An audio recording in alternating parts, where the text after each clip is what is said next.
Hey everyone, in this video I'll show you how to change your skin in Minecraft Java Edition. Let's get started. First, you need a skin file on your computer.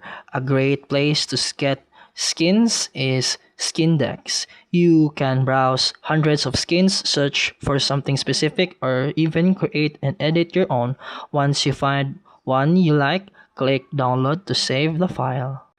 Next, open the Minecraft launcher and make sure Java Edition is selected. Go to skins, then use skin. Then here you can give your skin in a name. Choose your player model and click browse to select the skin file you just downloaded. Press open and save and use. Now launch Minecraft and enter a world and you will see your new skin applied to your character. This lets you personalize your Minecraft experience and stand out in multiplayer worlds. And that's it for today's video. If you found this helpful, please like and subscribe for more videos. See you in the next one.